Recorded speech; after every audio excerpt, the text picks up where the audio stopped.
game. That's the thing. It's not those 3 hours. It's not that event. It's certainly not the score.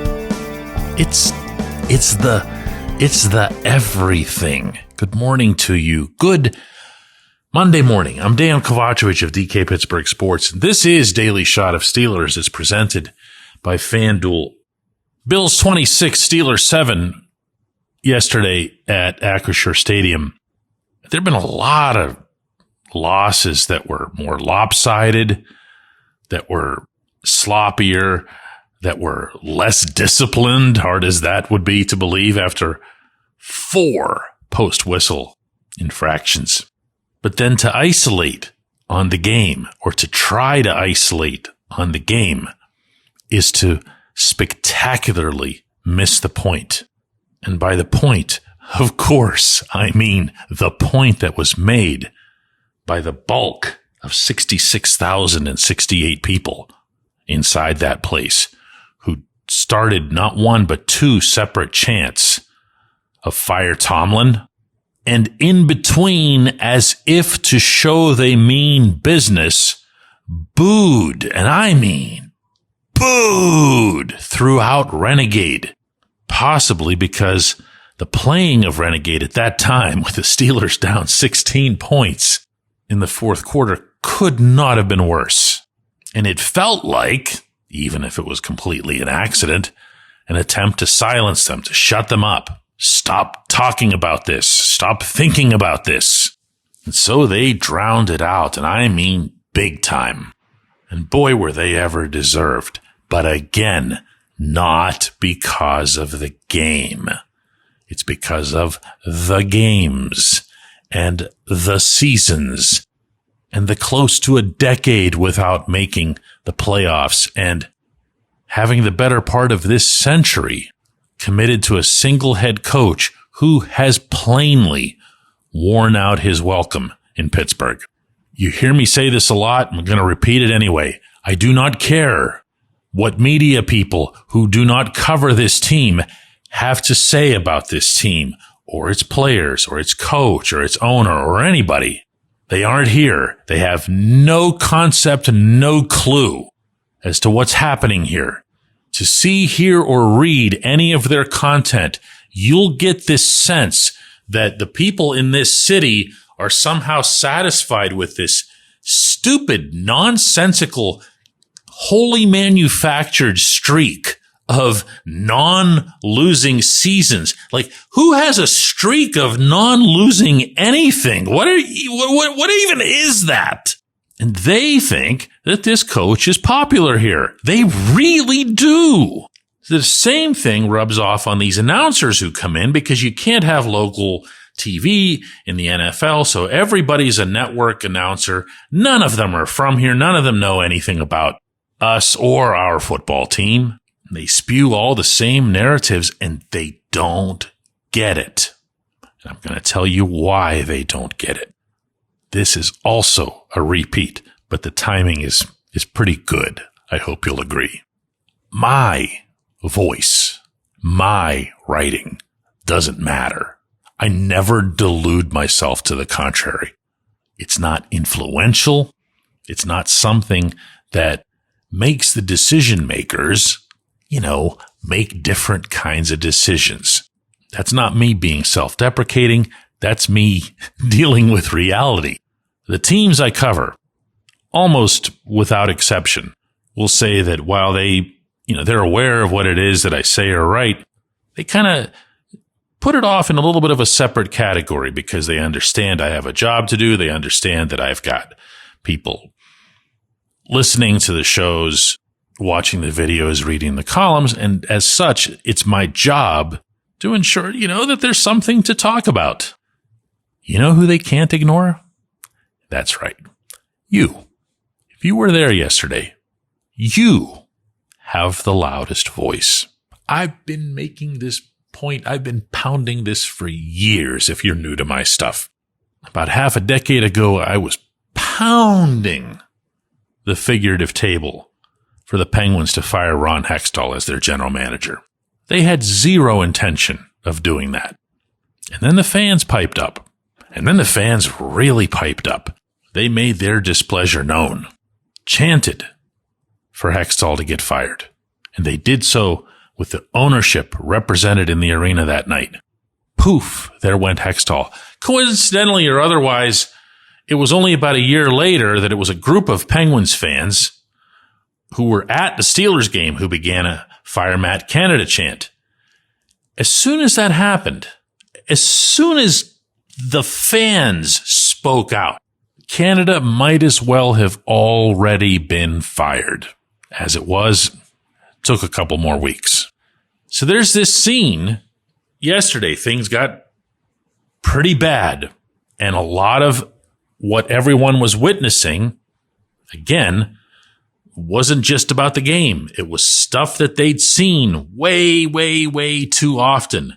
And in the case of Kenny Gainwell getting this handoff on 4th and 2 and a really messed up amateurish blocking scheme in front of it, very shortly, like the next possession after Gainwell had been given the ball on 3rd and 9, leading into a punt when he couldn't make it on 3rd and 9 as your second running back.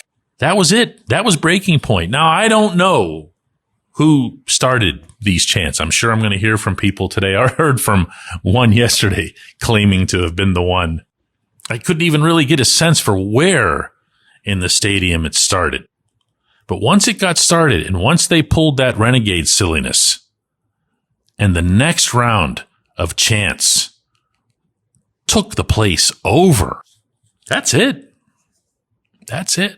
That's the city cutting the civic cord with this coach. That's the city saying, that's enough. We're done. We gave you who knows how many chances. We respected a lot of what you've done for the team and the community. And we out here in the yellow seats, we're real people. This isn't social media. This isn't a place where you just collect angry people and everybody wants to fire or trade or execute somebody every single day. We stuck with you for a long time. We're done. We're done. That's what happened. And I dare say that if you don't believe me on that, you weren't there. You couldn't have been there. Those of you who were, I really, really want to hear from you today. You know how to reach me. I'm easy. Go to our app. Not YouTube, not Spotify, definitely not Twitter. Come right to our app, the DK Pittsburgh Sports app. I'd love to be able to get all of this in one place. Find where this podcast is housed. There's a kind of an article file for every podcast that we put up in the comment section. Let me hear from you. Because once again, there's only one voice that resonates in this, and it ain't mine. When we come back, J1Q. Luxembourg, Garbett, Kelly & George is a personal injury law firm in Western Pennsylvania that represents injured people in automobile accidents, workers' compensation cases, and medical malpractice claims. The attorneys at Luxembourg, Garbett, Kelly & George pride themselves in doing what they say they're going to do. It's important to them that when they make you a promise, they keep that promise. And this law firm has been keeping promises for over 80 years. Luxembourg, Garbett, Kelly & George has been AV rated. That's the highest rating a law firm can receive for legal ability and ethics. And the lawyers at the firm have been designated super lawyers, that's a real thing, for over 15 years. Rare combination there. Luxembourg, Garbett, Kelly & George has offices in Cranberry, Newcastle, Beaver Falls, Butler, and Elwood City. Learn more about them at lgkg.com or by calling 888-842-5454. Again, that's 888-842-5454. Football season's finally here. Time to check out the latest odds, futures, and win totals on the FanDuel Sportsbook. Think the Steelers are headed to the Super Bowl? Lock in your bets today. Whatever your game, FanDuel Sportsbook delivers the latest lines, futures, and specials so you can join in on all the action.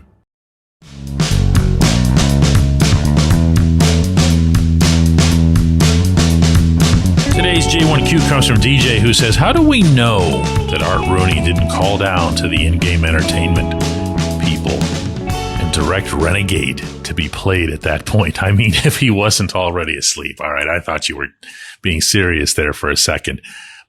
But here's yet another reason that I want to hear from you guys who were there, because I can't speak to this. Was it the playing of renegade at that time something that you feel was designed to shut you up? And if it was that what prompted your booing? I don't think you were booing Sticks all of a sudden after a half century of jamming out to Tommy Shaw, Dennis DeYoung, and the lads. Tell me how you felt. That's what I want to hear. I am going to seize this segment in turn to tell you how I felt about a couple of things that happened yesterday, both on and off the field. I don't care how bad this sounds or how offended anyone gets by it. But that whole scene for about 10 minutes with chanting and the booing and the really, really bad decision to play Renegade, that reminded me of a certain other team in town that I cover and the things that they do and the mistakes that they make and how grossly out of touch they are with their own city and their own fans. I have never once in my quarter century plus of covering sports in this town, and I've covered all three teams, associated or compared what the Steelers and Penguins do to what the Pirates do, because I think that's the lowest level you can get. The Pirates not only don't know anything about their city or about their fans, they don't care. Like, they don't care at all. And that's how that felt. The whole scene. Even poor Larry Richert, the PA announcer, screaming out, "Third down!" Everyone's like, what are you doing, man? This is really bad. Come on, Larry. Get with us here. You're actually one of us. Come on, Larry. And I'd thought on the way downstairs, and maybe this was naive, that there could be something at the press conference that could not make everybody happy. That's not how coaches don't say stuff after losses to try to make anybody happy. They know you're unhappy. They're just there trying to answer questions, or in Tomlin's case, to not answer questions. And that's how this thing ended up going. I feel like he had an opportunity right there in that moment to wear one. And I'm not talking about the symbolic stuff that he'll use every once in a while. Oh, we own this, because nobody wants to hear that crap anymore either. I mean to really wear one. Like, do you remember when he tripped the guy in Baltimore? It was very obviously intentional. And he took all this heat from all over, including, most importantly, here. He sat for that Tuesday press conference. I was in there. Remember it like yesterday. And he made it, that session, exceptional. He said that he was going to sit there all day if he had to answer every question that everyone had. He was about as forthright and candid as I've ever heard him, and as much as I expect that I'll ever hear him. He had stuff he could have said. He could have said it to you. He could have said it, as he often does, in a sideways way to his players, because he knows everything gets back to them. And you know what he did? Instead, he came into the room. He saw all of us evil people, all the same faces, all the same voices, and he didn't see past it. He didn't see the places where what he was going to say was actually going to go. He just looked and saw us. And for probably the fifth time now on this program today, I tell you, we, reporters, me, we don't matter.